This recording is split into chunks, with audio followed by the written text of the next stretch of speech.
चलिए, last class में हमने पीएच स्केल पर बात रोकी थी। पीएच स्केल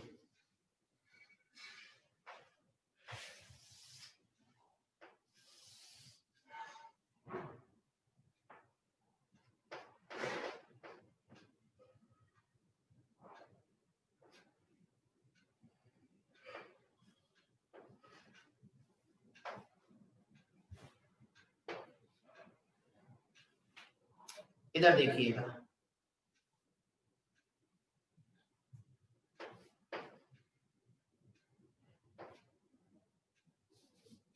अगर मोलैरिटी ऑफ H प्लस बराबर हो मोलैरिटी ऑफ OH माइनस के, तो ऐसे सॉल्यूशन को न्यूट्रल सॉल्यूशन कहते हैं। और न्यूट्रल सॉल्यूशन की पीएच और पीओएच हमेशा बराबर होती है और वो हाफ ऑफ pKw के बराबर होती है। अगर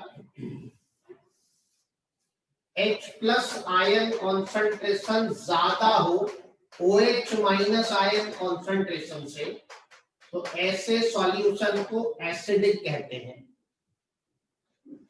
अगर यहां मैं एट 25 डिग्री सेंटीग्रेड पर बात करूं तो pH बराबर pOH बराबर 7 आ जाएगा।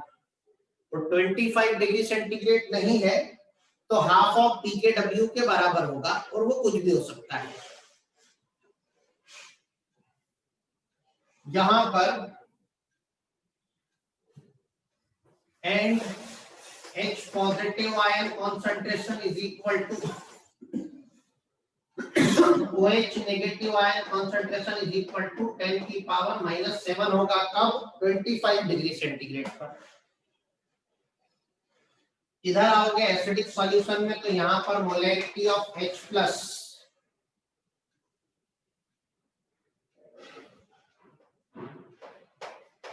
इक्वल टू 1, pH 0 हो जाएगी और इधर से इधर जाने पर एसिडिक स्ट्रेंथ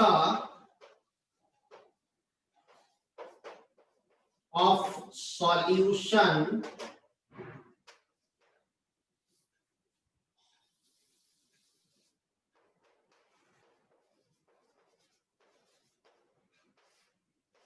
increases.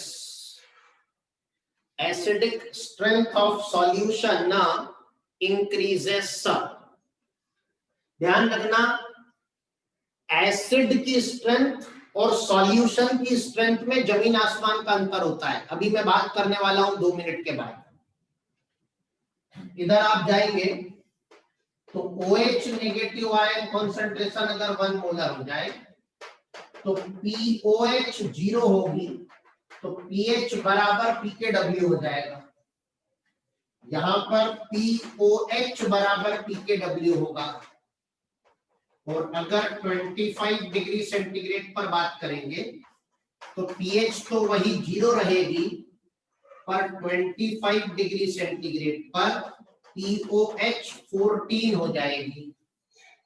यहां पर एट 25 डिग्री सेंटीग्रेड बात करेंगे तो POH तो 0 रहेगी पर pH 14 हो जाएगी। इधर से इधर जाओगे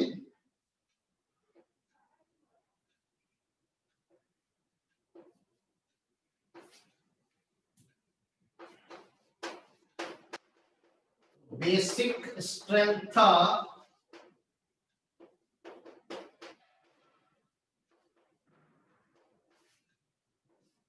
of solution increases। इधर एसिडिक स्ट्रेंथ इंक्रीजेस, उधर बेसिक स्ट्रेंथ इंक्रीजेस। ठीक है बेटा, क्लियर है सबको? और अगर H positive ion concentration less than OH negative ion concentration हो तो ऐसे सॉल्यूशन को बेसिक कहते हैं। और अगर एक्वियस सॉल्यूशन हो तो बेसिक सॉल्यूशन को ही अल्कलाइन सॉल्यूशन भी कहते हैं। ठीक है बेटा, क्लियर है सबको? अब ये तो हो गई पीएच स्केल, तो इसका न्यूमेरिकल में इस्तेमाल कैसे होगा? तो if pH of given solution is greater than half of pKw, तो हम कहेंगे solution is basic. If pH of solution is equal to half of pKw, तो हम कहेंगे कि solution is neutral, or if pH of solution is less than half of pKw, तो हम कहेंगे कि solution is acidic. तो आपको क्वेश्चंस पूछे जाएंगे जिसमें pKw या kW की वैल्यू आपको दे देंगे और अलग अलग पीएच देकर पूछेंगे सॉल्यूशन एसिडिक है कि बेसिक है, तो आपको इस तरह से बताना है। ठीक है, और ये बात आपको ध्यान रखना है कि सॉल्यूशन की पीएच कम, इधर पीएच कम हो रही है देखो आप, तो सॉल्यूशन की पीएच कम, तो सॉल्यूशन की एसिडिक स्ट्रेंथ ज्यादा, और सॉल्यूशन की पीएच ज्यादा तो सॉल्यूशन की एसिडिक स्ट्रेंथ कम, बेसिक स्ट्रेंथ ज्यादा। ठीक है, क्लियर है सबको? यहां तक समझ में आ गया हो और लिख लिया हो तो बता दीजिए। इसके बाद एक क्वेश्चन सॉल्व करके बताऊंगा जो बात मैंने नीचे बोली है उससे संदर्भ में।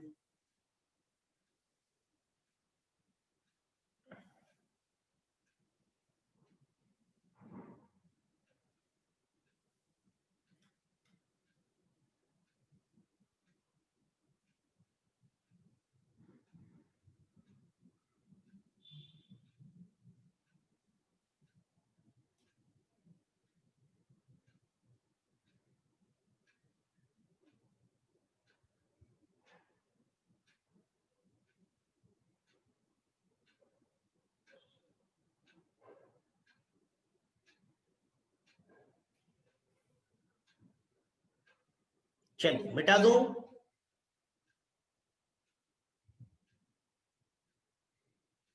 चलिए फिर फाइनली मिटा रहा हूं, है ना?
देखिए,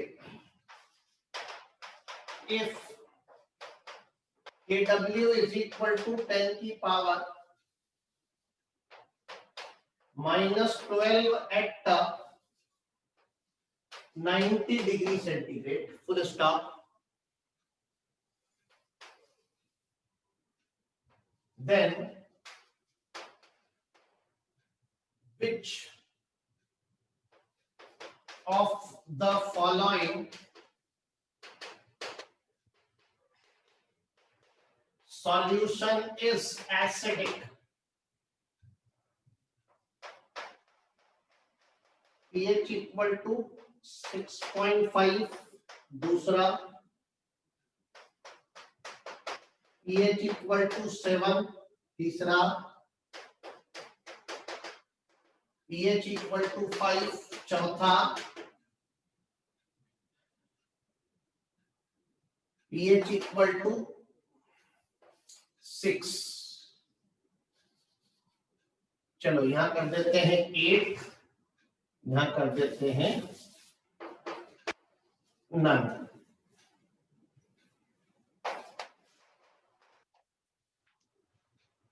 सॉल्यूशन KW दे रखा है तो सबसे पहले PKW निकालेंगे, 12 आ जाएगा। फिर हाफ ऑफ PKW निकालेंगे तो 6 आ जाएगा। अब आपको क्या चाहिए? एसिडिक सॉल्यूशन चाहिए। एसिडिक सॉल्यूशन के लिए pH less than half of PKW होना चाहिए। यहाँ हाफ ऑफ PKW इज 6, तो pH should be less than 6। 6 से ज्यादा, 6 से ज्यादा, 6 से ज्यादा, तो नन आंसर हो जाएगा। बोलो समझ में आया सभी के? अच्छा बताइए, अगर न्यूट्रल सॉल्यूशन पूछा होता तो आंसर क्या होता?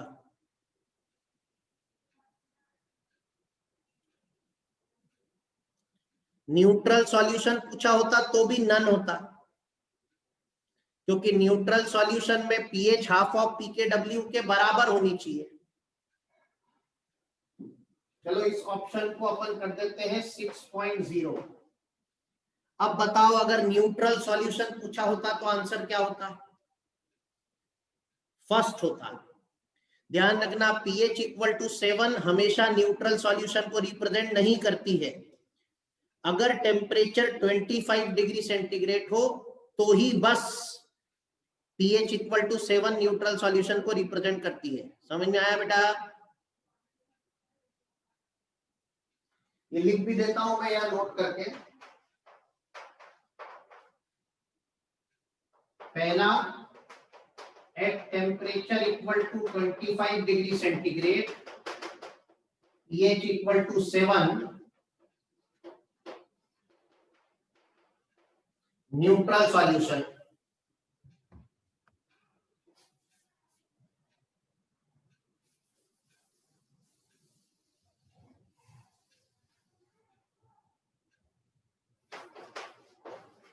ऐसे नहीं लिखते,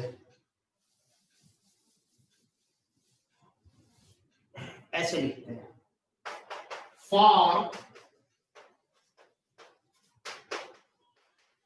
न्यूट्रल सॉल्यूशन, पहला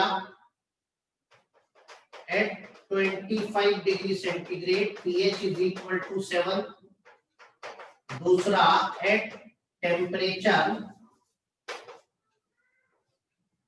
ग्रेटर देन 25 डिग्री सेंटीग्रेड। ध्यान रखना, टेम्परेचर बढ़ाओगे तो pH कम होगी, टेम्परेचर बढ़ाओगे तो pH कम होगी। और तीसरा, at temperature less than 25 degree centigrade pH is greater than 7। ध्यान रख पाओगे बेटा?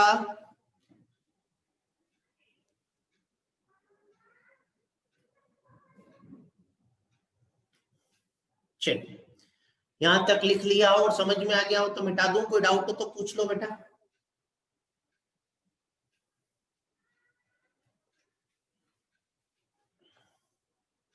चलिए फिर फाइनली मिटा रहा हूं।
चलिए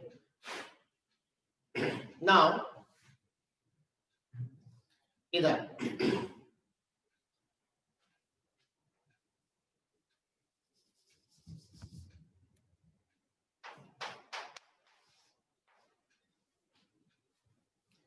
अभी हमने सॉल्यूशन की एसिडिक स्ट्रेंथ देखी, अब एसिड की एसिडिक स्ट्रेंथ और बेस की बेसिक स्ट्रेंथ देखिएगा इधर।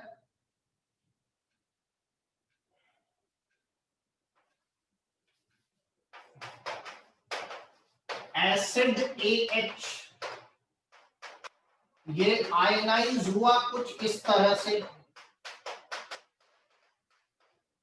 इसका इक्विलिब्रियम कांस्टेंट Kc, इसके इक्विलिब्रियम कांस्टेंट Kc को ही Ka कहते हैं। ये हम बॉन्डिंग में भी बात कर चुके हैं। Ka किसके बराबर होगा? A नेगेटिव की मोलैरिटी इनटू H पॉजिटिव की मोलैरिटी अपॉन AH की मोलैरिटी, जैसे सिखाया था। ठीक है, अब देखो Ka ज्यादा या pKa कम, अभी कल पढ़ाया था लास्ट क्लास में मैंने आपको, कल या परसों जब भी लगी थी, कि कोई वैल्यू ज्यादा हो तो उसकी p वैल्यू कम होती है, क्योंकि p value negative of log होती है। तो कोई वैल्यू ज्यादा तो उसका लॉग ज्यादा, पर नेगेटिव ऑफ लॉग कम। तो Ka ज्यादा या pKa कम, तो एसिड स्ट्रॉन्गर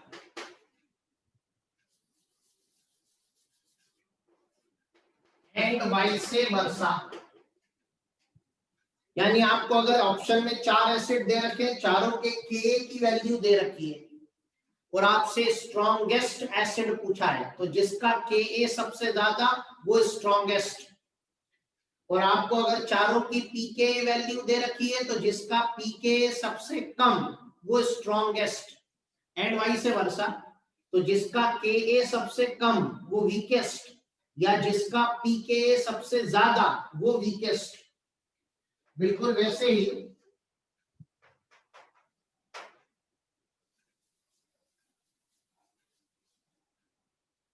एक और बात,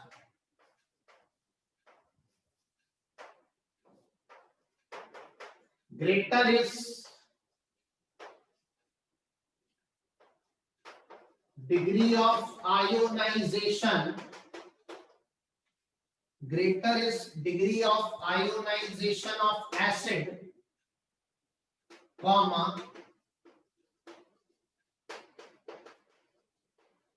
stronger is the acid, and vice versa। Acid की डिग्री ऑफ आयोनाइजेशन जितनी ज्यादा, एसिड उतना ज्यादा stronger, and vice versa.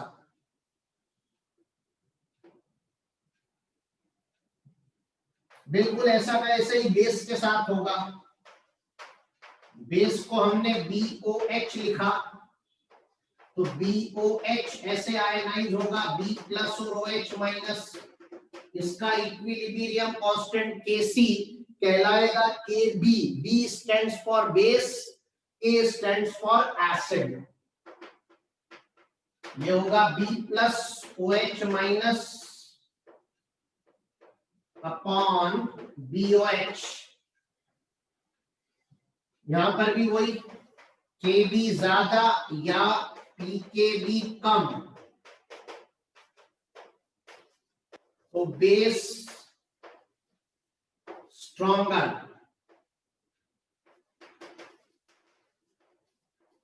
And vice versa. और यहां पर भी वही बात,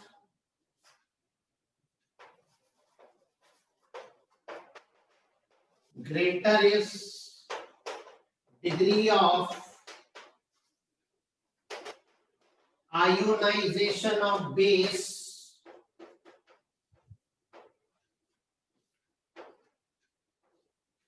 stronger is the base, and vice versa। तो कर लोगे, इस तरह का कोई भी क्वेश्चन आएगा, लिख लिया हो और समझ में आ गया हो तो बता दीजिए, कोई डाउट हो तो पूछ लीजिए।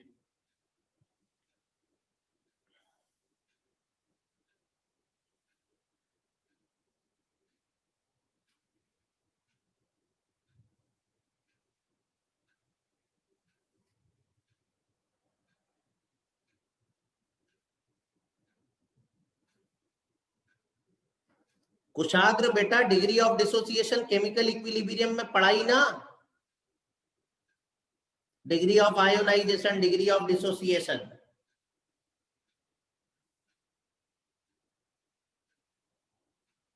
कुशाग्र वही वाली है।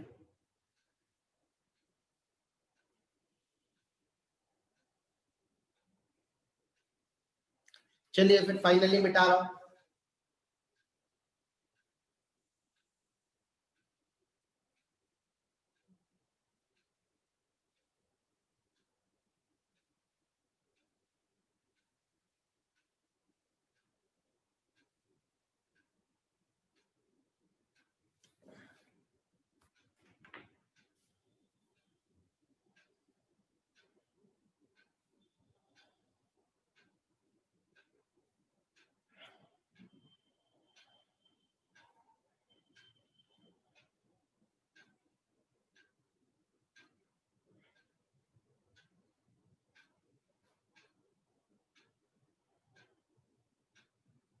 नहीं बेटा ध्रुव।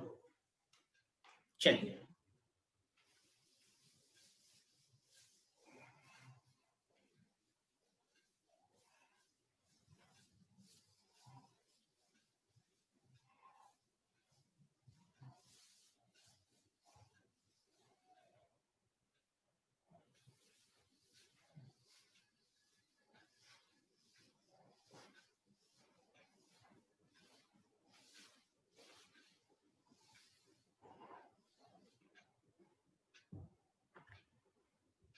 चलिए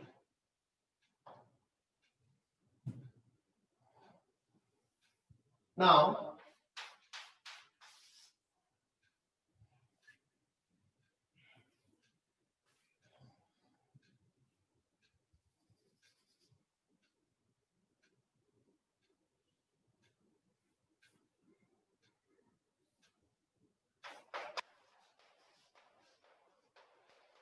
factors affecting degree of ionization या डिग्री ऑफ डिसोसिएशन। कौन कौन से फैक्टर हैं जो डिग्री ऑफ आयोनाइजेशन या डिग्री ऑफ डिसोसिएशन को अफेक्ट करते हैं? पहला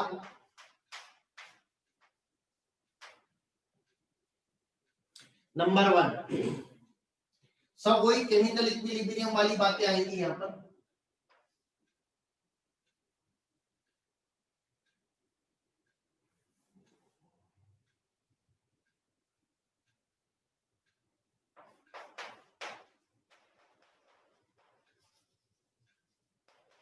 temperature, ionisation reaction always endothermic reaction होती है। कैसी होती है बेटा? Ionisation reaction always endothermic reaction होती है, और एंडोथर्मिक रिएक्शन का टेम्परेचर बढ़ाने पर इक्विलिब्रियम फॉरवर्ड शिफ्ट होता है, यानी डिग्री ऑफ डिसोसिएशन बढ़ती है। टेम्परेचर बढ़ाने पर इक्विलिब्रियम फॉरवर्ड शिफ्ट होता है, यानी डिग्री ऑफ डिसोसिएशन बढ़ती है। यानी on increasing temperature alpha increases and vice versa। Temperature बढ़ाने पर अल्फा बढ़ता है एंड वाइस वर्सा। ठीक है।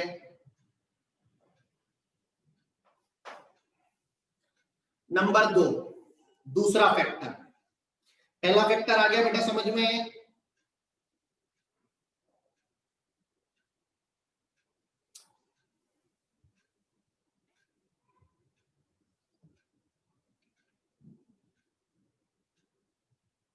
नहीं बेटा दीजिए अंशु, सबका आयोनाइजेशन, प्योर आयोनाइजेशन एंडोथर्मिक होता है। दिव्यांशु। चलिए दूसरा फैक्टर,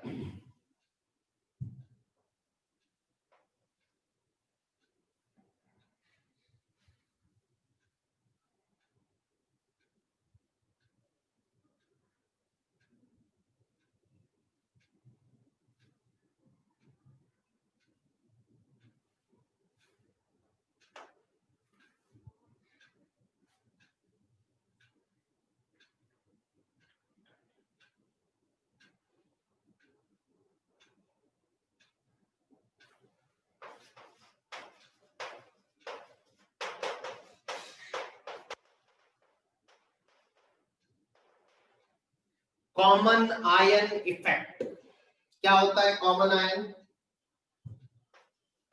कॉमन आयन इफेक्ट होता है, ये कॉमन आयन इफेक्ट स्कूल के एग्जाम में भी लिखने को आता है, तो इसका स्टेटमेंट भी याद रखना, और कॉम्पिटिटिव एग्जाम में तो काम में आएगा ही आएगा। व्हेन अ स्ट्रॉन्ग इलेक्ट्रोलाइट, मैंने स्ट्रॉन्ग इलेक्ट्रोलाइट बॉन्डिंग में पढ़ाया मैंने आपको, स्ट्रॉन्ग इलेक्ट्रोलाइट कौन होते हैं? Strong acid, strong base and salt. When a strong electrolyte is added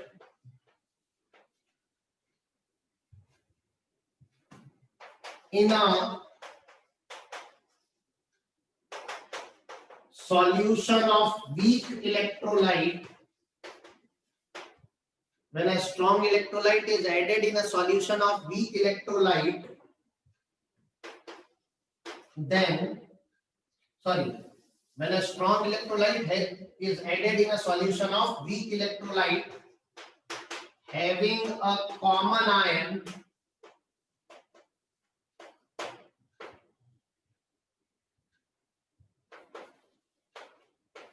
then degree of ionization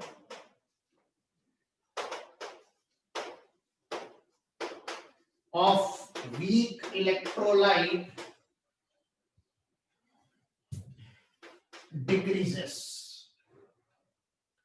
देखो क्या है बात, वीक इलेक्ट्रोलाइट के सॉल्यूशन में स्ट्रॉन्ग इलेक्ट्रोलाइट को मिलाया, यानी एक वीक इलेक्ट्रोलाइट होना चाहिए, एक स्ट्रॉन्ग होना चाहिए। कैसा? जिसमें एक कॉमन आयन हो, यानी वीक इलेक्ट्रोलाइट आयनाइज होकर 2 आयन दे रहा है, स्ट्रॉन्ग इलेक्ट्रोलाइट भी आयोनाइज होकर 2 आयन दे रहा है, तो दोनों आयनों में एक आयन दोनों इलेक्ट्रोलाइटों में कॉमन होना चाहिए। अगर ऐसा होगा तो क्या होगा? तो ये होगा कि वीक इलेक्ट्रोलाइट की डिग्री ऑफ डिसोसिएशन कम हो जाएगी, स्ट्रॉन्ग इलेक्ट्रोलाइट की डिग्री ऑफ डिसोसिएशन में कोई अंतर नहीं आएगा। स्ट्रॉन्ग इलेक्ट्रोलाइट वो होते हैं जिनकी डिग्री ऑफ आयोनाइजेशन 100% यानी 1 होती है, और उनकी डिग्री ऑफ आयोनाइजेशन चेंज नहीं होगी, तो वो 1 की 1 ही रहेगी। कम किसकी होगी? वीक इलेक्ट्रोलाइट की। बोलो चमका।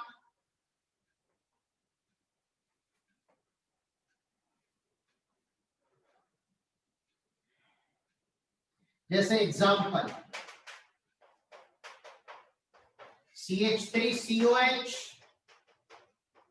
CH3COONA, ये वीक एसिड है मतलब वीक इलेक्ट्रोलाइट है, ये सॉल्ट है मतलब स्ट्रॉन्ग इलेक्ट्रोलाइट है, और इन दोनों में एक आयन कॉमन है। कौन सा? CH3COO negative, CH3COO negative. बोलो चमका। तो जब इन दोनों को एक साथ मिलाएंगे तो किसकी डिग्री ऑफ आयोनाइजेशन सप्रेस होगी? CH3COH की या CH3COONA की? किसकी? COOH की। वेरी गुड, वीक इलेक्ट्रोलाइट की।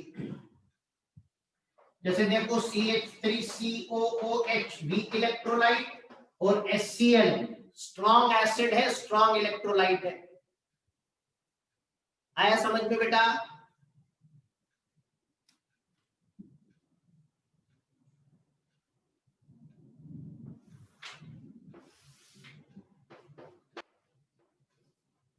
लेकिन क्वेश्चन को ढंग से पढ़ना, जैसे कई बार ऐसे लिख देंगे,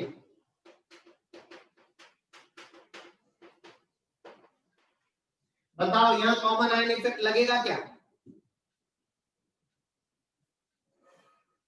नहीं लगेगा, क्योंकि दोनों में कोई भी आयन कॉमन नहीं है, दोनों में कोई भी आयन कॉमन नहीं है। बोलो चमका।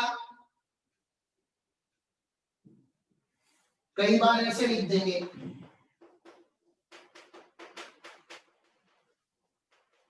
बोलो कॉमन आयन इफेक्ट लगेगा? नहीं लगेगा, क्योंकि दोनों वीक एसिड है यानी वीक इलेक्ट्रोलाइट है।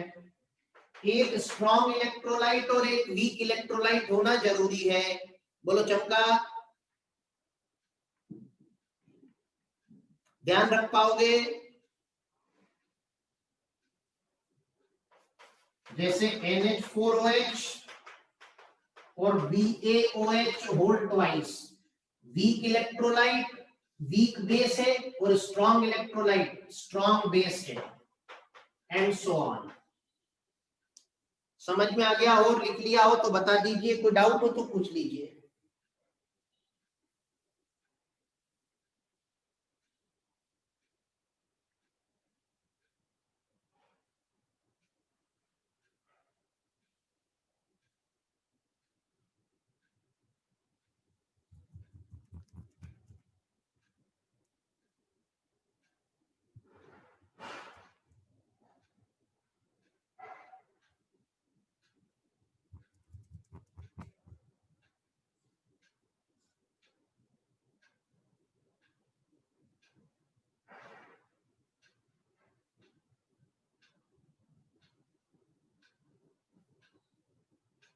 आपका क्या मन है कुणाल?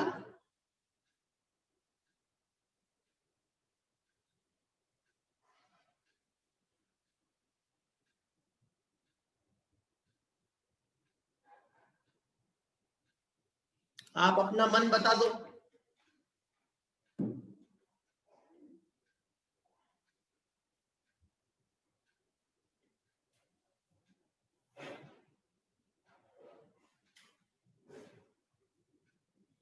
बता दो आप अपना मन।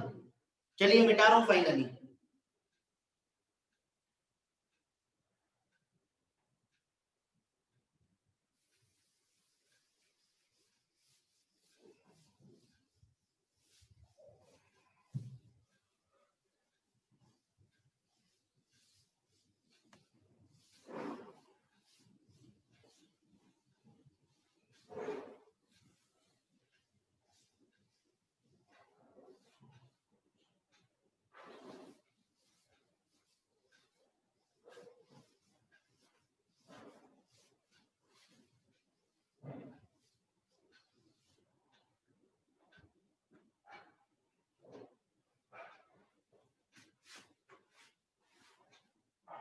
चलिए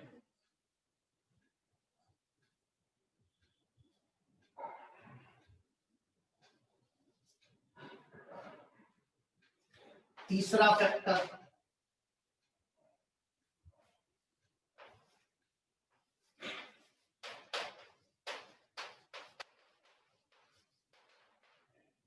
odd ion effect.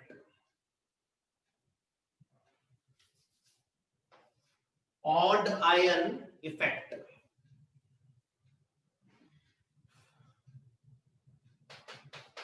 if strong electrolyte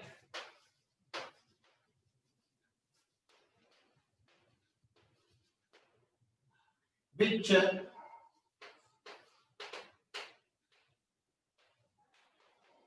reacts with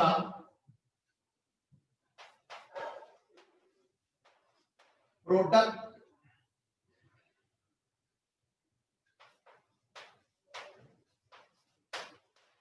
formed by ionization of weak electrolyte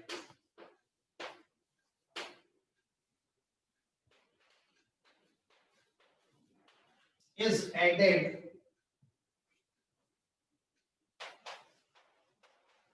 to a solution of weak electrolyte then the degree of ionization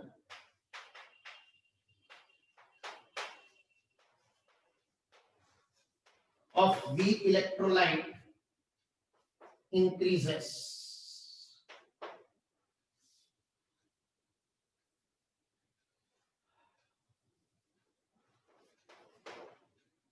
मतलब क्या है, यहां देखिए, मतलब यह है कि एक सॉल्यूशन है CH3COOH का, वीक इलेक्ट्रोलाइट का एक सॉल्यूशन था, इसमें वीक इलेक्ट्रोलाइट इक्विलिब्रियम में था, इसकी डिग्री ऑफ डिसोसिएशन कुछ होगी, इसमें आपने बाहर से एक स्ट्रॉन्ग इलेक्ट्रोलाइट मिलाया NaOH, इस स्ट्रॉन्ग इलेक्ट्रोलाइट ने OH नेगेटिव आयन दिया जो H+ के साथ कंबाइन होकर वाटर बना लेगा।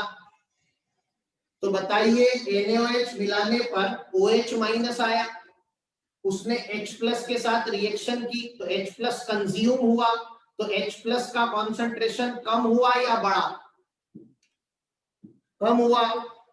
H+ प्रोडक्ट है, प्रोडक्ट का कॉन्सेंट्रेशन कम हुआ तो इक्विलिब्रियम फॉरवर्ड शिफ्ट होगा, और इक्विलिब्रियम फॉरवर्ड शिफ्ट होगा तो अल्फा बढ़ेगा। बोलो चमका। चलिए, यहां तक लिख लिया और समझ में आ गया हो तो बता दीजिए, कोई डाउट हो तो पूछ लीजिए।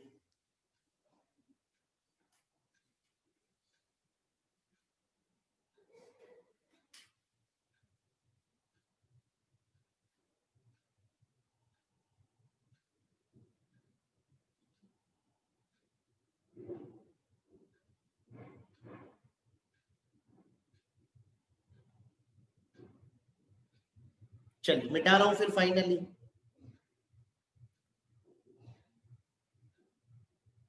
चलिए,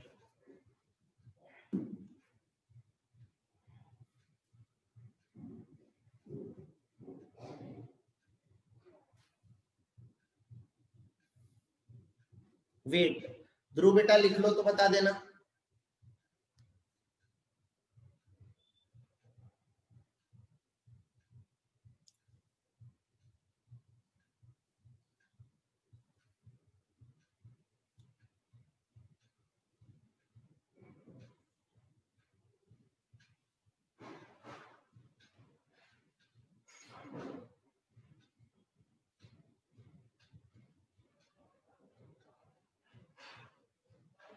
चलिए, ध्रुव हो गया। चलिए,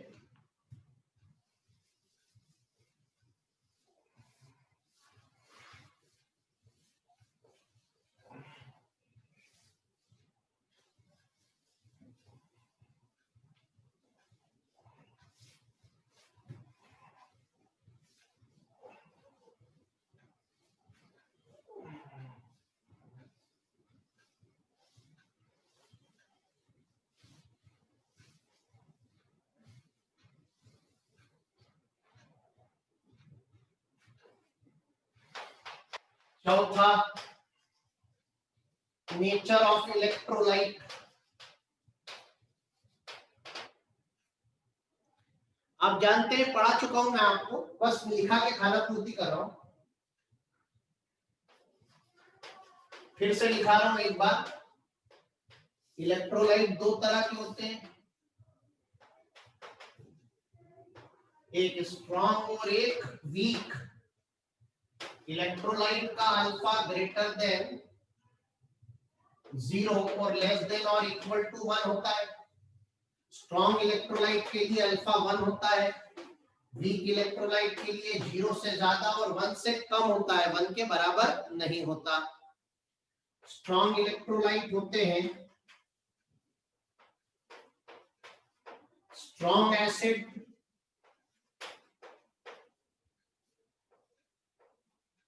स्ट्रॉन्ग बेस और सॉल्ट। वीक इलेक्ट्रोलाइट होते हैं वीक एसिड,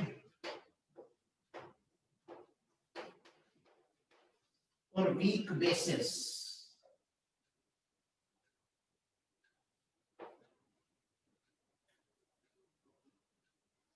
फटाफट लिख लीजिए और फिर 5वें फैक्टर पर आएंगे। ये पढ़ा चुका हूं मैं आपको, हाँ ना बोलो।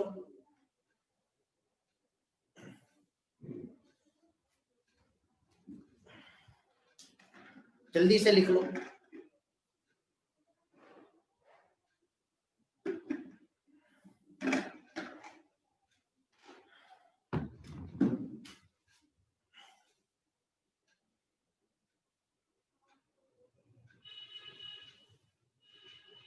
चलिए मिटा दो, चलिए मिटा रहा हूं फिर फाइनली, है ना।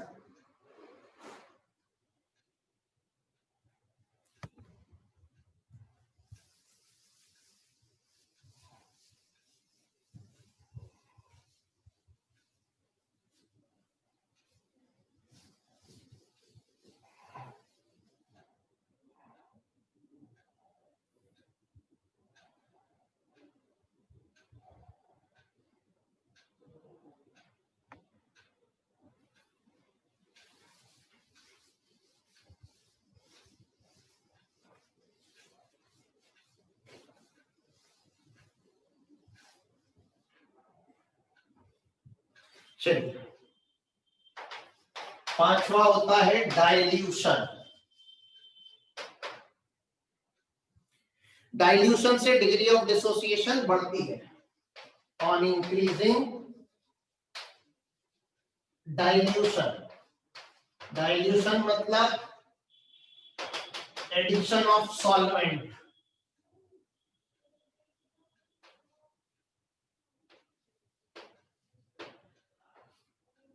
On increasing dilution, alpha increases and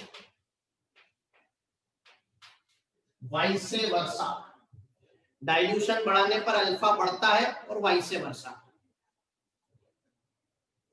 यहां पर ओस्टवाल्ड नाम के साइंटिस्ट ने एक लॉ दिया, इसका नाम है ओस्टवाल्ड डाइल्यूशन लॉ। ये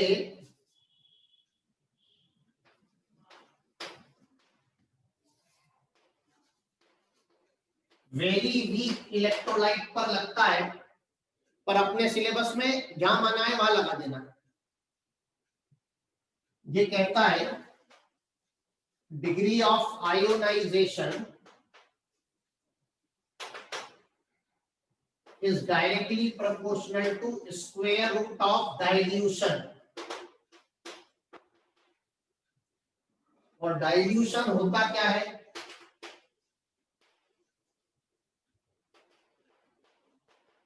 डाइल्यूशन होता है रेसिप्रोकल ऑफ कॉन्सेंट्रेशन। सी क्या है? मोलेरिटी है। तो reciprocal of molarity is dilution. ठीक है, क्लियर है सबको? तो इसको √1 अपॉन कॉन्सेंट्रेशन भी लिख सकते हैं। क्लियर है सबको? तो डाइल्यूशन बढ़ाओगे तो डिग्री ऑफ आयोनाइजेशन बढ़ेगी, स्क्वायर रूट टाइम्स बढ़ेगी। ठीक है बेटा, ये ध्यान रखना है आपको, है ना। क्लियर है? यहां तक समझ में आ गया और लिख लिया हो तो बता दीजिए, कोई डाउट हो तो पूछ लीजिए।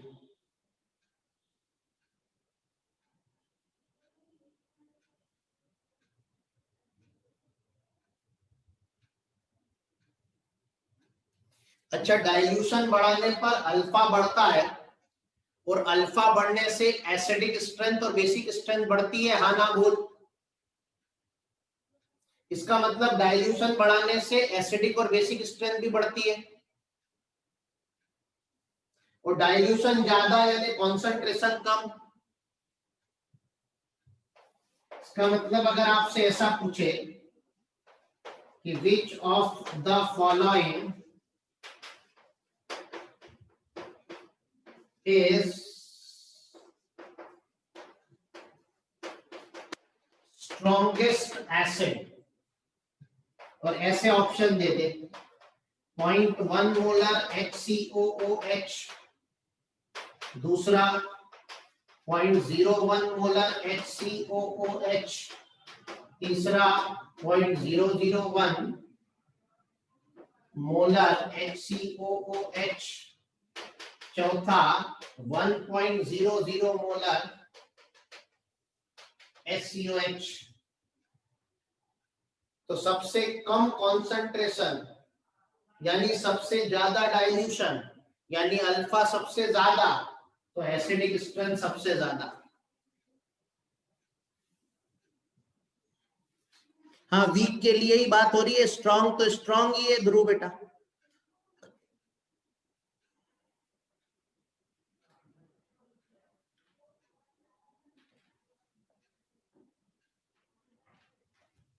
हाँ, ये प्रिंटिंग एरर है, वेरी वीक इलेक्ट्रोलाइट।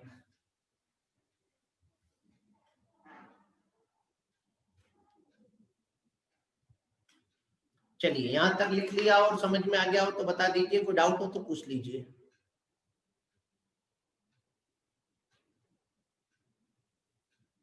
बेटा वो सॉल्यूशन एसिड की एसिडिक स्ट्रेंथ की बात कर रहे हो आप ध्रुव, एसिड की एसिडिक स्ट्रेंथ तो अल्फा से मेजर होगी।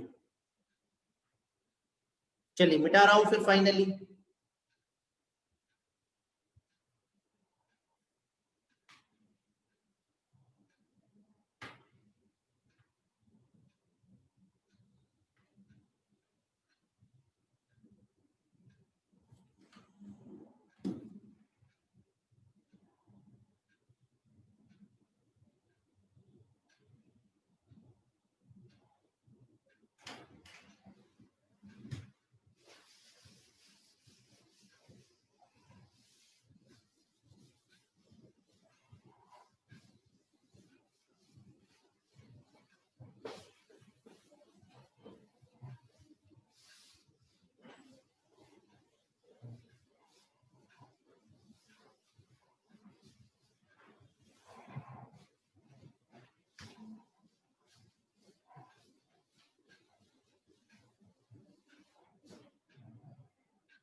इधर so this is all about factors affecting degree of ionization। जीवन को आगे बढ़ाते हैं।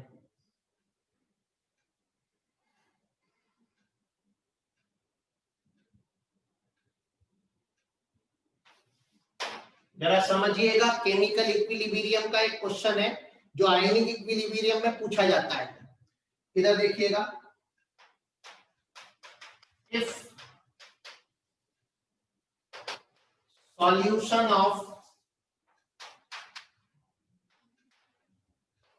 weak acid is diluted, then अगर वीक एसिड के सॉल्यूशन को डाइल्यूट करोगे तो इक्विलिब्रियम, अगर वीक एसिड के सॉल्यूशन को डाइल्यूट करोगे तो अल्फा बढ़ेगा कि घटेगा? बढ़ेगा। अल्फा बढ़ेगा यानी इक्विलिब्रियम फॉरवर्ड शिफ्ट होगा या बैकवर्ड शिफ्ट होगा? जरा बात को ध्यान रखना और सुनते रहना। अल्फा इंक्रीजेस, केमिकल इक्विलिब्रियम याद करो, वॉल्यूम डाइल्यूशन किया मतलब क्या किया? वॉल्यूम बढ़ाया। वॉल्यूम बढ़ाने पर इक्विलिब्रियम किधर भी शिफ्ट हो मोलैरिटी सभी की कम होगी। हाँ ना बोल?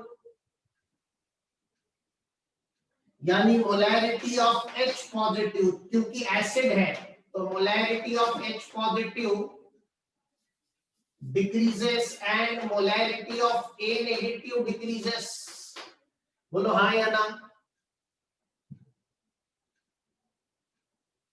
और H प्लस की मोलैरिटी कम होगी तो pH बढ़ेगी और POH कम होगी। हाँ ना बोल? हाँ ना बोल?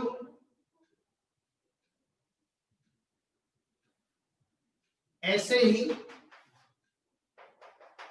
if solution of weak base is diluted, then पहला अल्फा इंक्रीजेस, OH माइनस का कॉन्सेंट्रेशन कम होगा और B प्लस का भी कम होगा। OH माइनस का कॉन्सेंट्रेशन कम हुआ तो POH बढ़ेगी और pH कम होगी। बोलो हाँ या ना।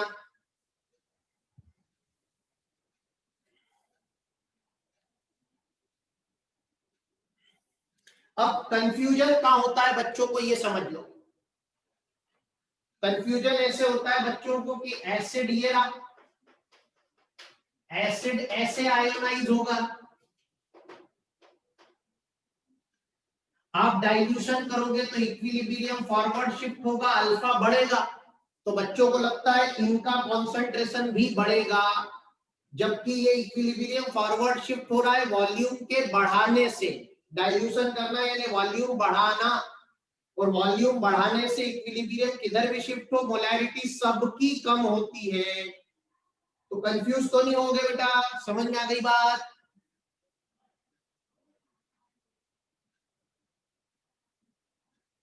समझ में आया कहां गड़बड़ी होती है?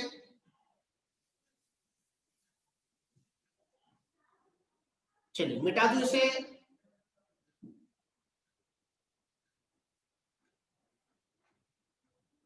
फाइनली मिटा रहा हूं, है ना।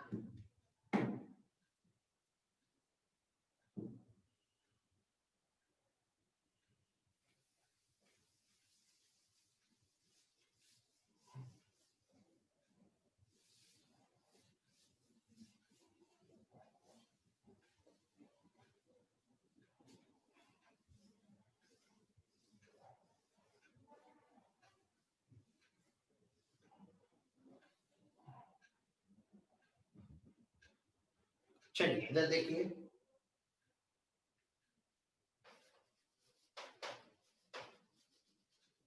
Calculation of pH of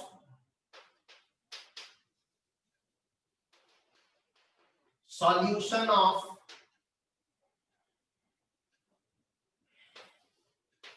weak acid. मैंने आपको पढ़ा रखा है, जैसा मैं वीक एसिड के बारे में पढ़ाऊंगा उसी का ठीक उल्टा वीक बेस के बारे में होगा। हाँ ना बोल।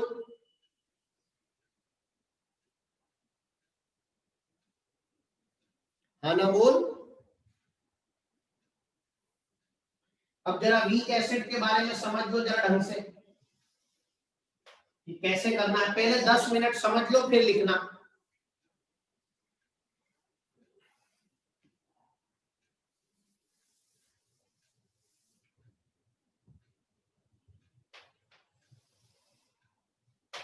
सबसे पहले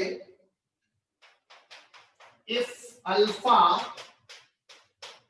इज गिवन, अगर क्वेश्चन में डिग्री ऑफ डिसोसिएशन दी है तब ये देखो कितनी दी है, ओनली 1 अल्फा इज गिवन। एक ही अल्फा दे रखा है बस, ठीक। अगर ऐसा है तो H plus ion concentration NC alpha होगा, जहां N इज वैलेंसी फैक्टर। पढ़ाया आपको वैलेंसी फैक्टर मैंने, ठीक। बहुत आसान है। क्वेश्चन पढ़ा, उसमें वीक एसिड था। वीक एसिड कौन थे? वो 7 स्ट्रॉन्ग एसिड जो पढ़ा रखे उसको छोड़कर अपने सिलेबस में जो भी आ जाए वो वीक एसिड है। अगर वीक एसिड था तो क्वेश्चन में देखा अल्फा दिया है, डिग्री ऑफ आयोनाइजेशन दी है, हाँ कितनी दी है? 1, तो H plus ion concentration NC alpha होगा। H प्लस आयन कॉन्सेंट्रेशन क्यों आया? क्योंकि एसिड का सॉल्यूशन है। बेस का होता तो क्या आता? OH negative ion concentration. बोलो चमका।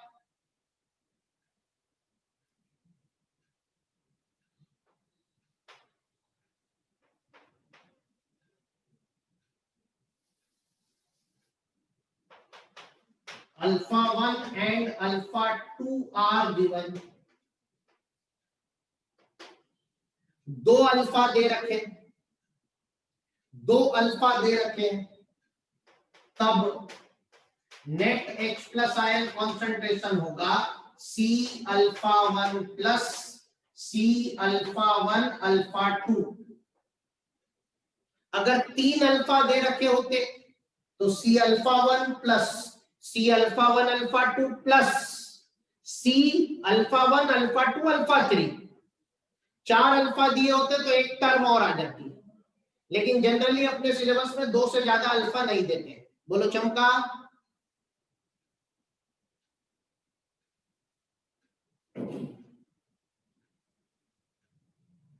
यहां n का कोई रोल नहीं है, यहां n का कोई रोल नहीं है, ध्यान रखना। बोलो चमका। अल्फा दिया हो तो ये दो पॉसिबिलिटी बनेगी, दोनों हो गई। इफ आयोनाइजेशन कांस्टेंट, के को क्या कहते हैं बेटा? आयोनाइजेशन कांस्टेंट, यानी के इज गिवन। अगर के दे रखा हो तो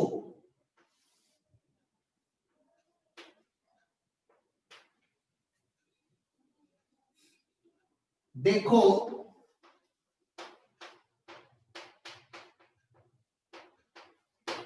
मोनोबेसिक एसिड यानी ऐसा एसिड जो एक ही H प्लस देता है, यानी ऐसा एसिड जिसका वैलेंसी फैक्टर 1 है, यानी AH टाइप का एसिड, तो ये कैसे आयोनाइज होगा? ऐसे।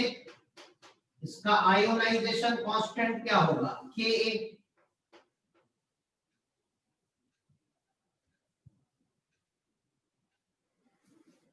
अगर ऐसा है तो Ka बराबर C alpha square upon 1 minus alpha होता है। चलो लिख के बता देता हूं।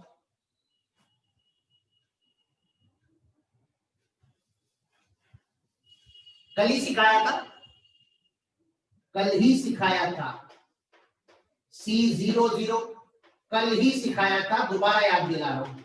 C minus C alpha C alpha C alpha, आपसे बोला था अगली बार डायरेक्ट लिख दूंगा, बोलो हाँ या ना।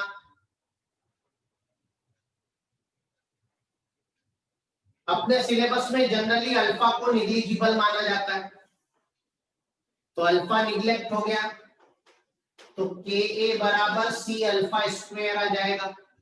C alpha into C alpha divided by C, एक C से C कट जाएगा। बोलो चमका।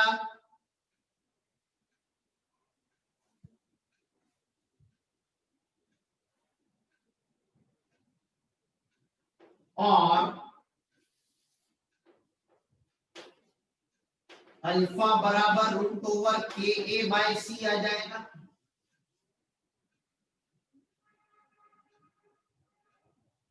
एंड बोलो H plus ion concentration is C alpha, value put कर दोगे तो root over Ka into C आ जाएगा, अल्फा की वैल्यू रखोगे तो।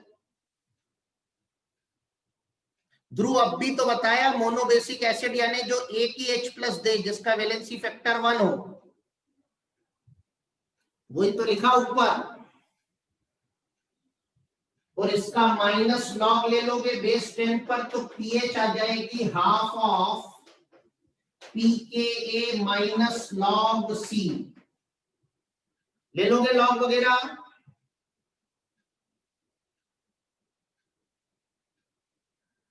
लॉग वॉग ले लोगे क्या? हाँ ना बोलो।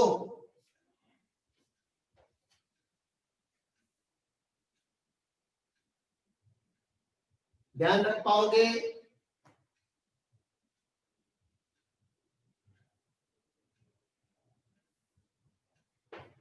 अगर डाई बेसिक एसिड हो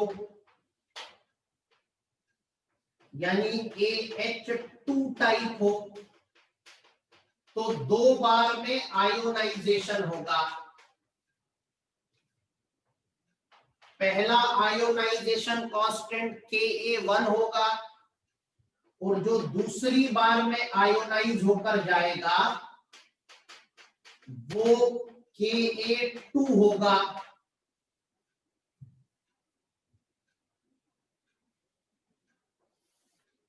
और दोनों को ऐड कर दोगे तो आपको पढ़ाया था केमिकल इक्विलिब्रियम में मैंने, जब दो रिवर्सिबल रिएक्शनों को ऐड करो तो ऐड करने के बाद जो रिजल्टिंग रिएक्शन आती है उसका इक्विलिब्रियम कांस्टेंट ऐड की गई रिएक्शनों के इक्विलिब्रियम कांस्टेंट के समेशन के बराबर होता है। हाँ ना, ऐड की गई रिएक्शनों के इक्विलिब्रियम कांस्टेंट के प्रोडक्ट के बराबर होता है। हाँ ना बोल। तो यहां पर जो Ka आया ये ओवरऑल आयोनाइजेशन कांस्टेंट है Ka, ये Ka1 इंटू Ka2 आएगा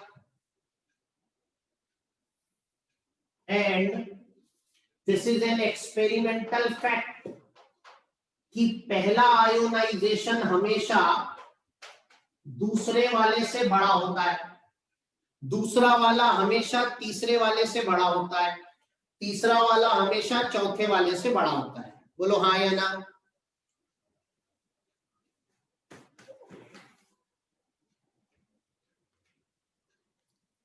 यहां तक सभी के समझ में आ गया हो और लिख लिया हो तो बता दीजिए, कोई डाउट हो तो पूछ लीजिए।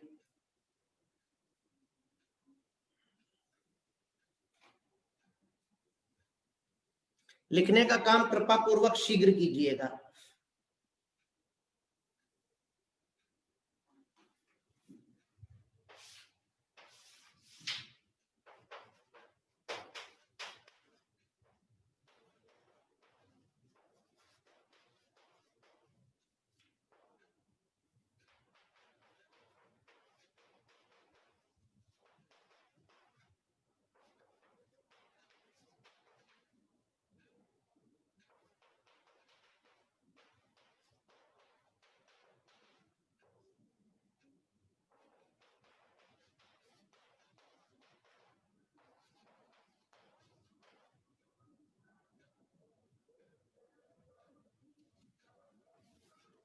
मैंने बेस के लिए भी लिख दिया। बोलो चमका।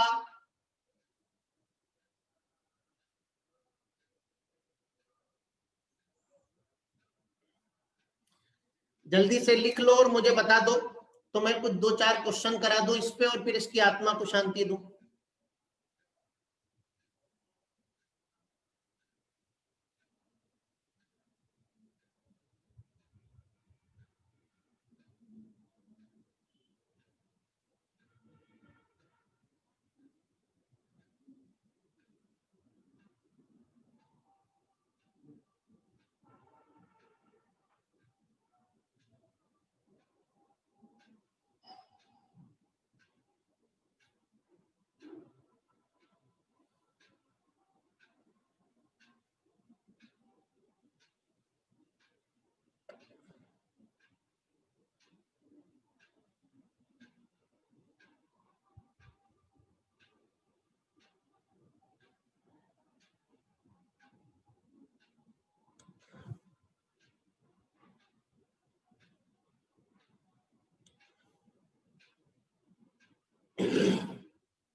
चलिए मिटा रहा हूं फिर फाइनली।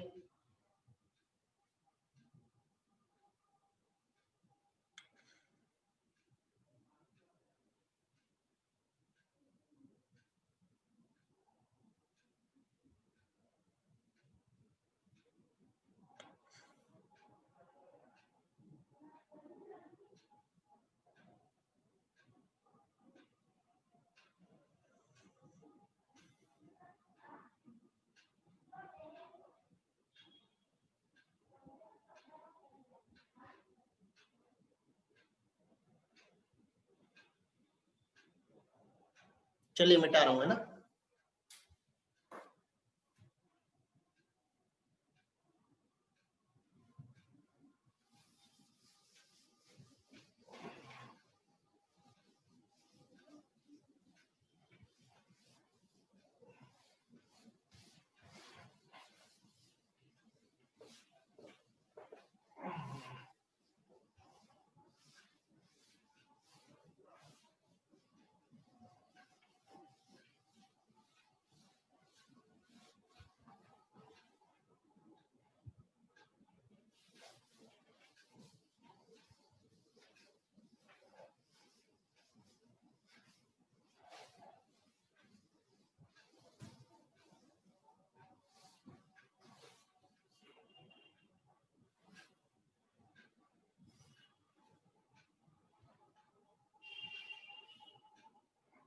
चलिए क्वेश्चन देखिए।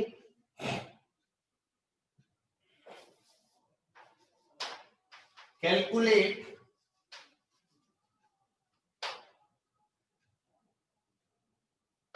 degree of dissociation of 0.1 molar CH3COH, इसका Ka है 2 into 10 की पावर -5। सॉल्यूशन, ये वीक एसिड है और इसका Ka दे रखा है, तो Ka बराबर C अल्फा स्क्वायर, तो अल्फा बराबर √ओवर Ka अपॉन C, तो ये √2 यानी 1.414 इंटू 10 की पावर -4 का स्क्वायर रूट 10 की पावर -2 आ जाएगा। और अगर मुझे इसे परसेंट में लिखना है तो 100 से मल्टीप्लाई कर दूंगा तो परसेंट में लिखा जाएगी। बोलो चमका। आसान है, पहचानना आया कब कौन सा फार्मूला लगाना ये इंपॉर्टेंट है। फार्मूले के बाद तो कोई दम वाली बात नहीं है, ये पहचानना आना जरूरी है कि Ka दे रखा था और ये मोनोबेसिक एसिड है, ये एक ही H+ देता है, इसका वैलेंसी फैक्टर 1 है, ये पहचान में आना जरूरी है। बोलो चमका। दूसरा question, calculate pH of 0.1 molar NH4OH, NH4OH का Kb दे रखा है 2 into 10 की पावर क्या, चलो ठीक है, 2 into 10 की power -5 at 25 degree centigrade. Solution, सबसे पहले बताओ एसिड है या बेस है। बेस है। Kb दे रखा है या अल्फा दे रखा है, Kb दे रखा है। अब Kb दे रखा है तो pH, अब बेस है तो pH आएगा कि pOH आएगा,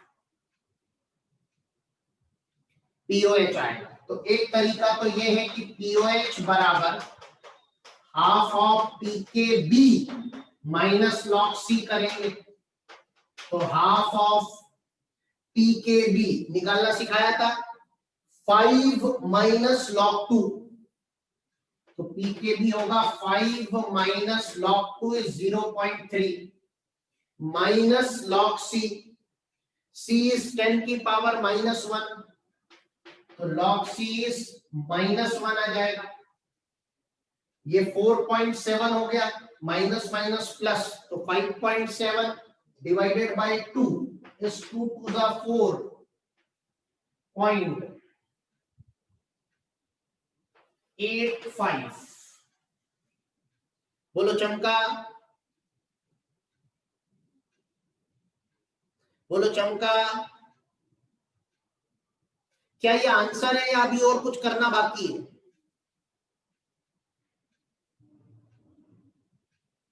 आंसर नहीं है, क्योंकि क्वेश्चन में पीएच पूछी है और हमने पीओएच निकाली है। तो पीएच आ जाएगी 25 डिग्री सेंटीग्रेड है, तो 14 माइनस पीओएच 2.85,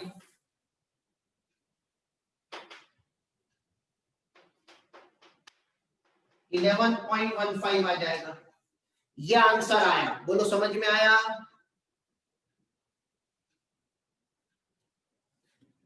या आप ऐसे भी कर सकते थे कि बेस है तो OH negative ion concentration root over Ka into C होगा, sorry root over Kb into C होगा।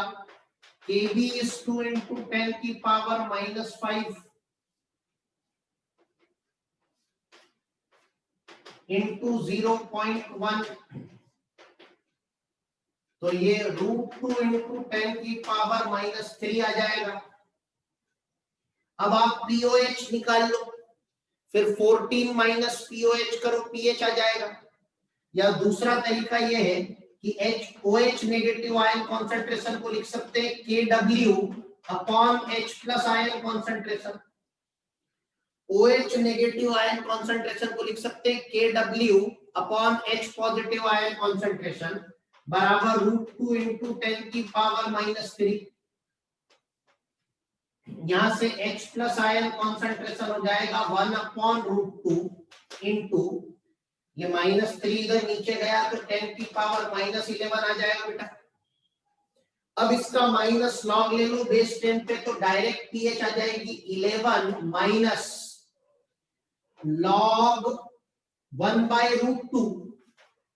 1 बाय √2 में √2 को ऊपर लिख दो तो √2 की पावर -1 आ जाएगा, यानी 2 की पावर -1/2 आ जाएगा।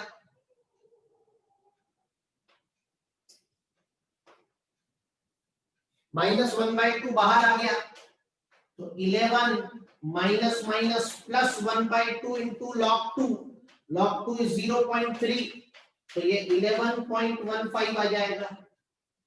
तो आपका मन आए आप उस तरह से कैलकुलेशन कर सकते हो जैसा आपको अच्छा लगे।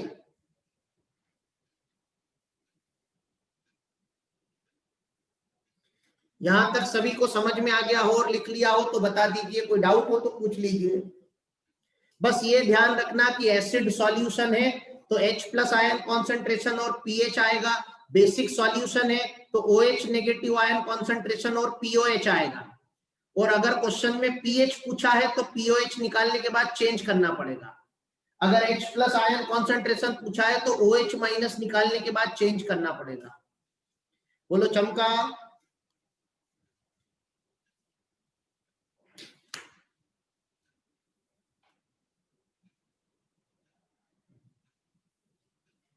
चलिए फटा मिटा दू इसे।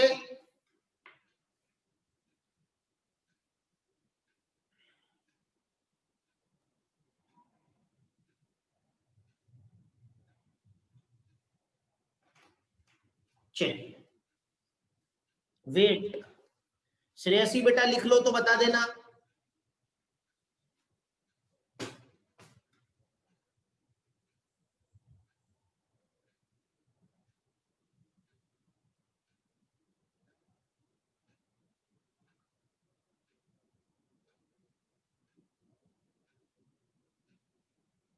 Done, okay.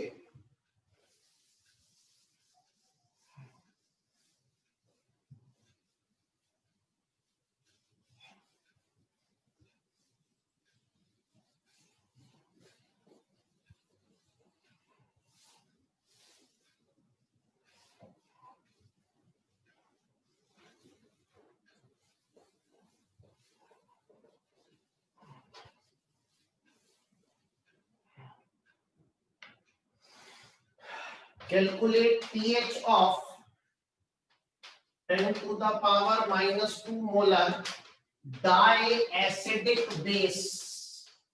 डाइबेसिक एसिड यानी वैलेंसी फैक्टर 2 किसका? एसिड का। और डाई एसिडिक बेस यानी बेस का वैलेंसी फैक्टर 2। तो कैलकुलेट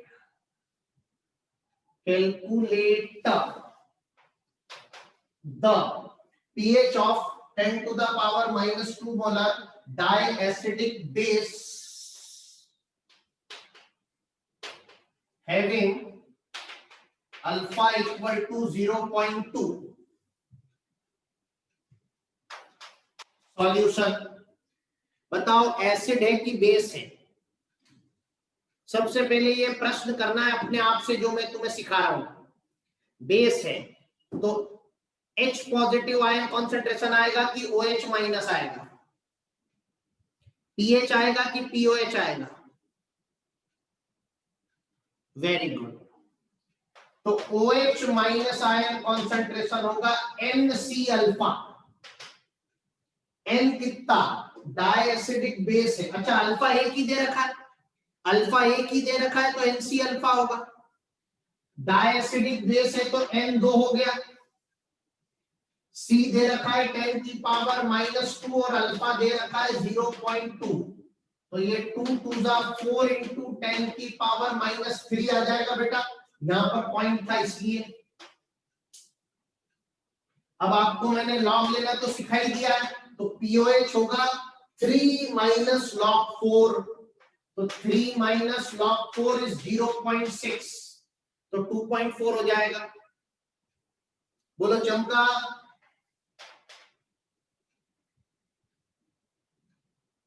ये आंसर है, अभी और कुछ करना बाकी है?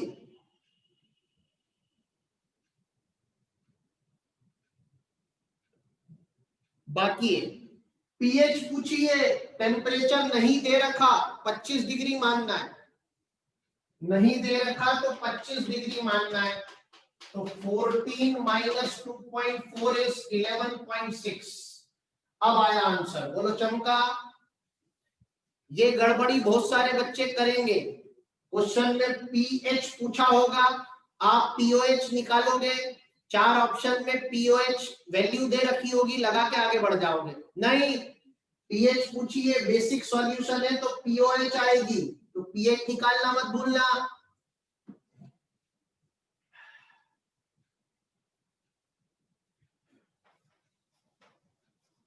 Calculate pH of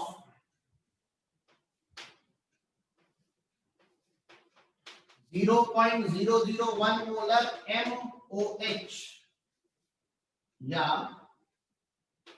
XOH whole twice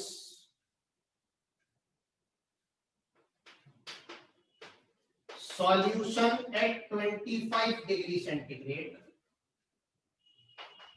if alpha 1 is 100% and alpha 2 is 50%। बोलो एसिडिक सॉल्यूशन है कि बेसिक सॉल्यूशन है? OH माइनस आयन कॉन्सेंट्रेशन आएगा कि H प्लस आयन आएगा? OH minus. बोलो KB दे रखा है कि अल्फा दे रखा है? बोलो KB दे रखा है कि अल्फा? बोलो एक अल्फा दे रखे कि दो? दो अल्फा दे रखे, अल्फा 1 और अल्फा 2, तो C alpha 1 plus C alpha 1 alpha 2 हो जाएगा। C कितना है? 0.001 यानी 10 की पावर माइनस 3। अल्फा 1 100% यानी 1 है, प्लस C है 10 की पावर माइनस 3। अल्फा 1 इज 1 और अल्फा 2 इज 50% यानी 0.5।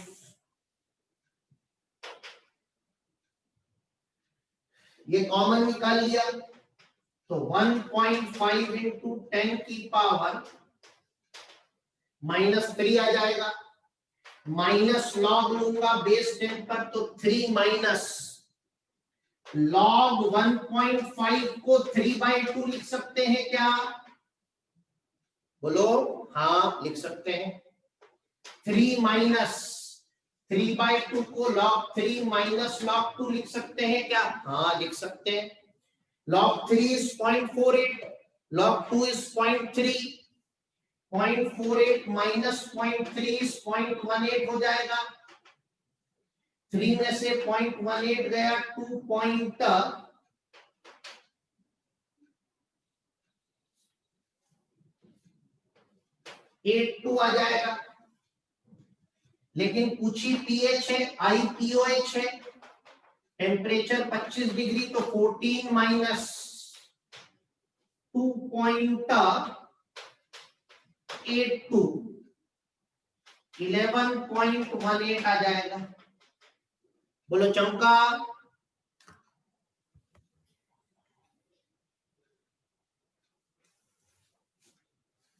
तो factors affecting degree of dissociation के थेवरी के क्वेश्चन हो, या वीक एसिड के सॉल्यूशन के पीएच के क्वेश्चन हो, या वीक बेस के सॉल्यूशन के पीएच के क्वेश्चन हो, या स्ट्रॉन्ग एसिड या स्ट्रॉन्ग बेस के सॉल्यूशन के पीएच के क्वेश्चन हो, या एसिडिक स्ट्रेंथ की ऑर्डर वाले क्वेश्चन हो, के दे रखा हो, पीके दे रखा हो, ऐसे सारे क्वेश्चन कर लोगे। प्योर वाटर की pH, degree of dissociation, pH scale सब कर लोगे। Very good. तो आज आपको आयनिक इक्विलिब्रियम के मॉड्यूल से होमवर्क दे दूंगा अभी क्लास के बाद।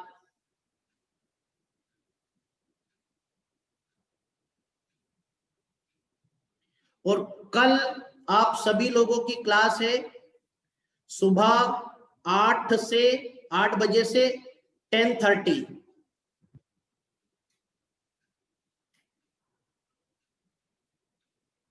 बेटा कल अगर मेरा मोल वोल वाला सारा काम खत्म हो गया तो कल के बाद जो बचे हुए दोनों दिन है उन दिन आयनिक इक्विलिब्रियम पढ़ाऊंगा, जिसने क्वेश्चन पूछा था। सभी लोग इस बात को अच्छे से सुन लो।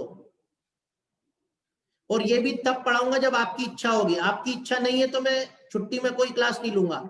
एक बार 48 बच्चे हैं, सभी लोग अपनी मर्जी से हाँ ना बोल दें। अगर आपकी मन नहीं होगा तो मैं छुट्टी में कोई क्लास नहीं लूंगा। ये आपकी इच्छा होगी तो ही लूंगा। नहीं, यू कैन टेक वाली बात नहीं है। आपका मन हो, आपके भले के लिए ले रहा हूं मैं, मेरे लिए नहीं ले रहा हूं।